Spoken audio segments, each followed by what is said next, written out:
One. Hello teachers, I'm going to talk to you right now about the feedback that you had submitted to Ginny and to Stephen during the feedback sessions during the course of November. I want to thank everybody for participating in those sessions, as well as for many of you for using rdpagoda at gmail.com to provide feedback about individual issues and concerns that you had throughout the month. All the feedback is being used by R&D to make adjustments to try to meet the needs, to meet your needs so that you can do what you need to do each day. I'm going to begin with PIP and specifically with the syllabi. There was a number of concerns that the syllabi are too detailed. The main reason for having the detailed syllabi is because of the shift into focusing on input and output within PIP. So each day that PIP meets, the content is broken up on the syllabi by output. So the two outputs are either going to be speaking or writing. And so each day the content is specific to that output, to that desired output. And so some days it was designed so that either the speaking can come first or the writing can come first. In some of the branches we trialed this past month, having separate teachers, and that will continue as we move forward. So why are we doing separate speaking and writing? I mean, one part of it is training our students. That the grammar, vocabulary, or expressions that we're learning are not just sort of isolated pieces of information, but it's linked to the content within the book. So on an individual day in a speaking class, it might be the reading that is the input, or it might be a listening track that's the input. Some days it's listening, and then discussion about the listening, and then some writing that grows out of that. So if you look on the third column from the left, the syllabi, you will see the output column, and then the content follows, then language skills, and then the next column, and on many of the syllabi it's left blank. It's the focus skills column.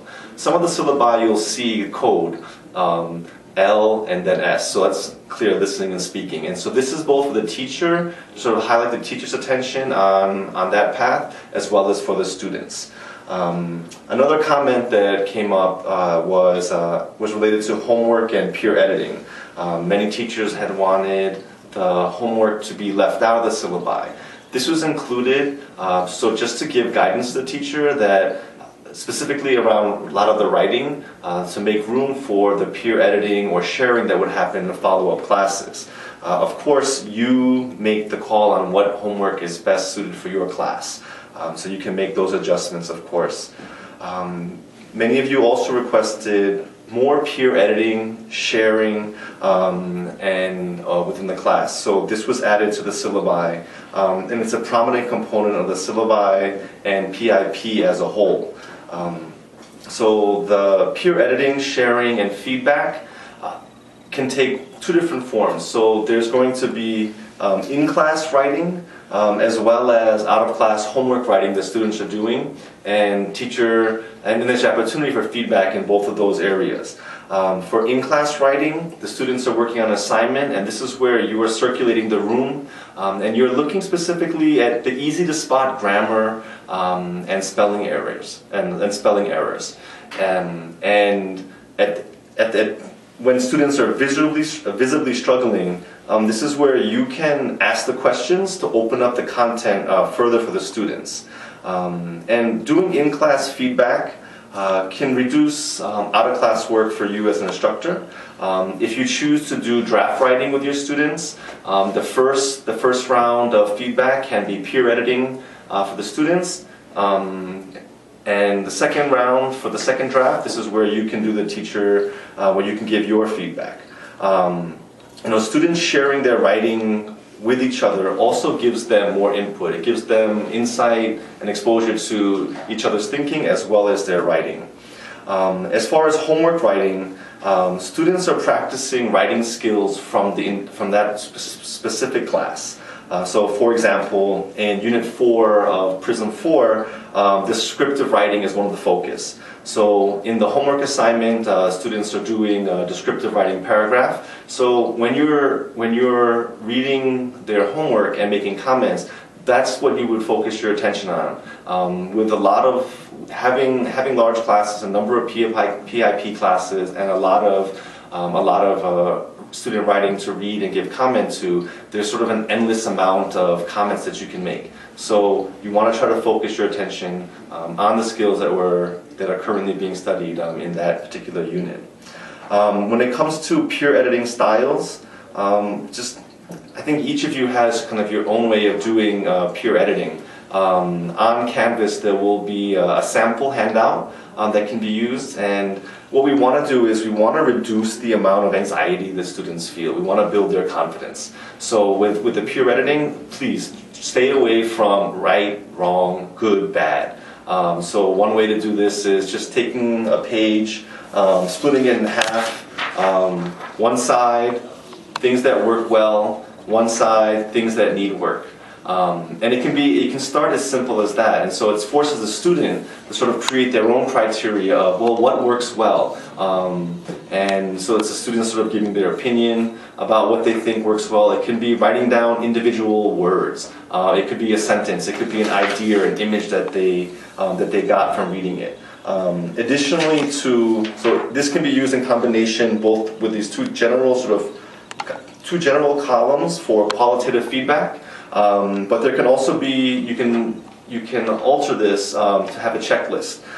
So if proper usage of modal verbs, or if it's inclusion of an introduction and a conclusion. And so the student can check off some of these things as well as give the qualitative feedback. So this will be on Canvas as a Word document. You can make adjustments as you feel fit. As you make adjustments and create these for the individual units, please make them available to each other, share them with each other.